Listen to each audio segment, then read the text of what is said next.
સ્વામિનારાયણ હરે વચનામૃત ગઢડા પ્રથમ પ્રકરણનું 61મું બલિરાજાનું. સ્વામિનારાયણ હરે મૃત્યુ સમય તો સમુદ્ર જેવો છે, માટે ત્યાં તો આત્મનિષ્ઠાવાળો હોય તથા વગર આત્મનિષ્ઠાવાળો હોય એ બેયને ભગવાનની ઉપાસના રૂપી વહાણનું કામ પડે છે.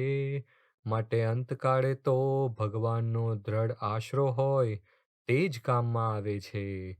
પણ અંત સમયે આત્મનિષ્ઠા કંઈ કામમાં આવતી નથી. તે સારું ભગવાનની ઉપાસનાને દ્રઢ કરીને રાખવી. સ્વામિનારાયણ હરે વચનામૃત ગઢડા અંત્ય પ્રકરણનું 36મું કલ્યાણના અસાધારણ સાધનનું. સ્વામિનારાયણ હરે જેમ આકાશને જીભે કરીને 100 વર્ષ સુધી ચાટીએ તો પણ ક્યારેય ખાટો ખારો સ્વાદ આવે જ નહીં, તેમ ભગવાનની મૂર્તિની ઉપાસના વિના આત્મા બ્રહ્મ દેખાય જ નહીં. તે ગમે તેટલું જતન કરે તો પણ ન દેખાય. સ્વામિનારાયણ હરે વચનામૃત ગઢડા પ્રથમ પ્રકરણનું 40મું સવિકલ્પ નિર્વિકલ્પ સમાધિનું. સ્વામિનારાયણ હરે ઉપાસના તો તેને કહીએ જે ભગવાનના સ્વરૂપને વિશે સદા સાકારપણાની દ્રઢ નિષ્ઠા હોય ને પોતે જે ભજનનો કરનારો તે બ્રહ્મરૂપ થાય તો પણ તે નિષ્ઠા જાય જ નહીં. સ્વામિનારાયણ હરે સ્વામીએ વાત કરી જે મંદિર છે તે સોનાના થાય કે દેહે સુકાઈ જાય, એ આદિક ગમે તેટલા સાધન કરો પણ હું જેવો છું તેવો જાણે ત્યારે રાજી થાઉં છું, એમ મહારાજે કહ્યું છે. સ્વામિનારાયણ હરે સ્વામીએ વાત કરી જે સર્વ કરતા ઉપાસના સમજવી એ મોટું સાધન છે ને સર્વમાં ઉપાસના મુખ્ય બળવાન છે. તે સર્વોપરી ને સર્વ અવતારના અવતારી ને સર્વ કારણના કારણ મહારાજને સમજવા ને મહારાજને સર્વ અવતારના અવતારી ને અક્ષરધામના પતિ સમજે તો અક્ષરધામને પામે. સ્વામિનારાયણ હરે વચનામૃત કાર્યાણી પ્રકરણનું 10મું નાડી જોયાનું તપનું. સ્વામિનારાયણ હરે ભગવાનને વિશે જ એક કરતાપણું સમજવું એ જ કલ્યાણનું પરમ કારણ છે. સ્વામિનારાયણ હરે વચનામૃત ગઢડા મધ્ય પ્રકરણનું 62મું આત્મનિષ્ઠા પતિવ્રતાપણું ને દાસપણાનું. સ્વામિનારાયણ હરે ભગવાનનો જે ભક્ત હોય તેને તો જે પ્રકારના દુઃખ આવે છે તે દુઃખના દેનારા કાળ કર્મ માયા એમાંથી કોઈ નથી. એ તો પંડે ભગવાન જ પોતાના ભક્તની ધીરજ જોવાને અર્થે દુઃખને પ્રેરે છે. અને પછી જેમ કોઈક પુરુષ પડદામાં રહીને જુએ તેમ ભક્તની ધીરજને ભગવાન ભક્તના હૃદયમાં રહીને જોયા કરે છે. પણ કાળ કર્મ માયાનો શો ભાર છે જે ભગવાનના ભક્તને પીડી શકે? એ તો ભગવાનની જ ઈચ્છા છે. એમ જાણીને ભગવાનનો ભક્ત હોય તેને મગન રહેવું. સ્વામિનારાયણ હરે સ્વામીએ વાત કરી જે એક હરિભક્તે પ્રશ્ન પૂછ્યો જે શૂળીએ ચડાવ્યો હોય તો પણ કેમ સમજે તો સંકલ્પ ન થાય, જે ભગવાન મુકાવે તો ઠીક, એવી શી સમજણ છે? તેનો ઉત્તર કર્યો જે એ તો ભગવાનને સર્વ કરતા જાણે, જે ભગવાન વિના બીજા કોઈનું કર્યું થાતું નથી એમ સમજે તેને સંકલ્પ ન થાય ને ધીરજ રહે, ને એમ ન સમજે તે તો થોડાકમાં અકળાઈ જાય ને ધીરજ રહે નહીં. ભગવાન સર્વ કર્તાસ્તિ દયાલુ સર્વરક્ષકઃ स एव नाशकः सर्व સંકટાનામ સદા મમ. ભગવાન સર્વ કરતા છે, દયાળુ છે, સર્વનું રક્ષણ કરનારા છે અને એ જ સદા મારા સર્વે સંકટોના ટાળનારા છે. કોઈ પણ પ્રશ્ન આવે તો સીધી જ વાત, મહારાજ કરતા છે, એમની મરજીથી જ થાય છે. કોઈ કોઈનું બગાડતુંય નથી કે સુધારતુંય નથી. કરતા ભગવાન છે. તે જે કાંઈ કરાવે છે તે આપણા સારા માટે જ છે. ભગવાનને જ કરતા માનો તો શાંતિ, શાંતિ ને શાંતિ. દરેકમાં રહીને ભગવાન જ કરતા છે એમ માનીએ તો કાંઈ ક્લેશ ના થાય. સંપ રહે, અહમ ન આવે, માન ઈર્ષ્યા માર્યા ફરે, એ અડે જ નહીં.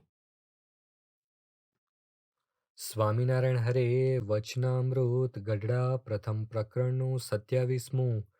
ભગવાન અખંડ નિવાસ કરી રહે તેવી સમજણનું.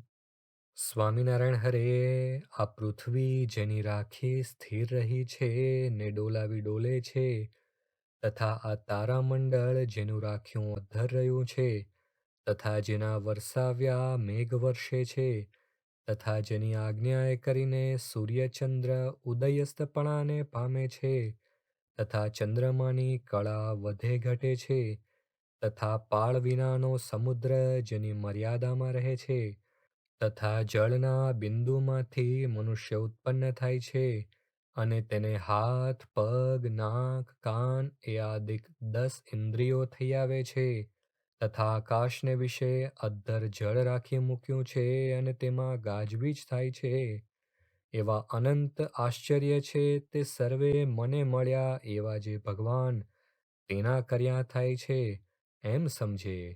પણ પ્રગટ પ્રમાણ જે ભગવાન તે વિના બીજો કોઈ એ આશ્ચર્યનો કરનારો છે એમ માને નહીં. અને પૂર્વે જે અનંત પ્રકારના આશ્ચર્ય થઈ ગયા છે, તથા હમણાં જે થાય છે, તથા આગળ થશે, તે સર્વે મને મળ્યા એવા પ્રત્યક્ષ ભગવાન તે વતે જ થાય છે. સ્વામિનારાયણ હરે સ્વામીએ વાત કરી જે પ્રગટ ભગવાન વિના કરોડ નિયમ પાળે પણ કલ્યાણ ન થાય, અને પ્રગટ ભગવાનના પ્રગટ સાધુની આજ્ઞાથી એક નિયમ રાખે તો કલ્યાણ થાય. સ્વામિનારાયણ હરે સ્વામીએ વાત કરી જે ભગવાન તો 30 વર્ષ સત્સંગમાં રહ્યા ને હવે સાધુ રૂપે 10-20 પેઢી રહેશે. મહારાજ અને સ્વામી સત્પુરુષ રૂપે સદા પ્રગટ છે. શાસ્ત્રીજી મહારાજનું વચન છે કે સત્પુરુષ ક્યારેય પૃથ્વી પરથી જતા જ નથી. પ્રગટને ભજી ભજી પાર પામ્યા ઘણા, પ્રગટને ભજી ભજી પાર પામ્યા ઘણા, ગીત ગુણિકા કપી વૃંદ કોટી, વ્રજતણી નાર વ્યભિચાર ભાવે તરી, વ્રજતણી નાર વ્યભિચાર ભાવે તરી, પ્રગટ ઉપાસના સૌથી મોટી, હે પ્રીત કર પ્રીત કર. સ્વામિનારાયણ હરે વચનામૃત ગઢડા પ્રથમ પ્રકરણનું 21મું. એકાંતિક ધર્મવાળાનું અક્ષરના 2 સ્વરૂપનું. સ્વામિનારાયણ હરે અક્ષરના 2 સ્વરૂપ છે. એક તો નિરાકાર એકરસ ચૈતન્ય છે, તેને ચિદાકાશ કહીએ, બ્રહ્મમહોલ કહીએ, અને એ અક્ષર બીજે રૂપે કરીને પુરુષોત્તમ નારાયણની સેવામાં રહે છે. સ્વામિનારાયણ હરે સ્વામીએ વાત કરી જે પુરુષોત્તમ ભેળા અક્ષર મૂર્તિમાન આવ્યા છે પણ ઓળખાતા નથી, ને આ સભામાં કહીએ તો મનાય નહીં. માટે મોઢે કહેવાની રીત નથી, ને તેના ભક્તના કહેવાથી નિશ્ચય થાય છે. મારું ધામ છે રે અક્ષર અમૃત જેનું નામ, સર્વે સામ્રથી રે શક્તિ ગુણે કરી અભિરામ. અતિ તેજોમય રે રવિ શશિ કોટિક વર્ણે જાય, શીતળ શાંત છે રે તેજની ઉપમા નવ દેવાય.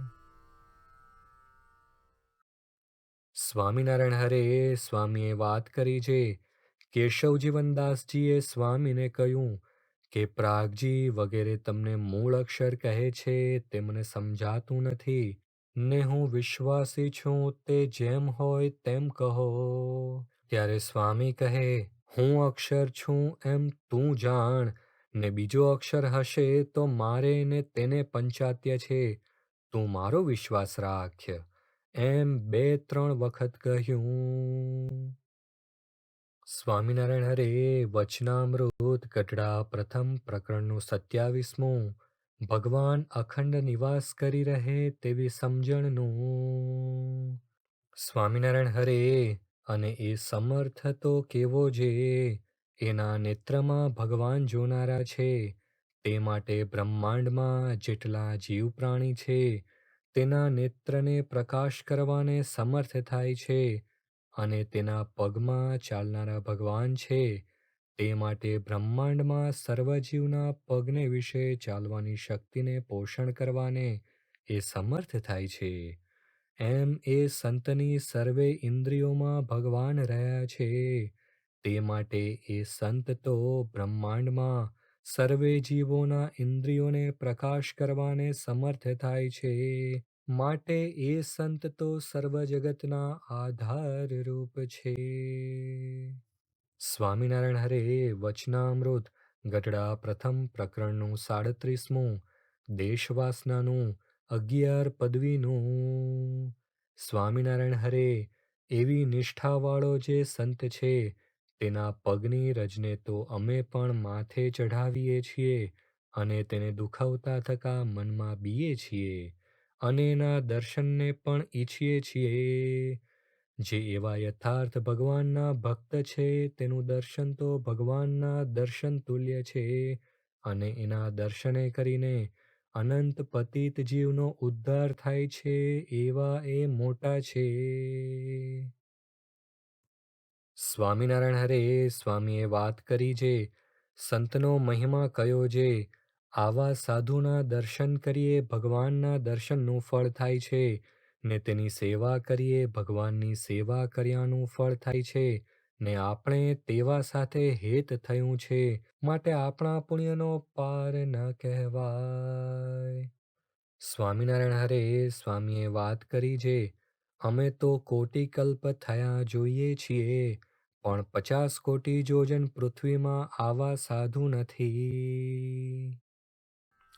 ધન્ય ધન્ય એ સંત સુજાણને, જેનું ઉલટી પલટ્યું આપ, સંત તે સ્વયં હારી.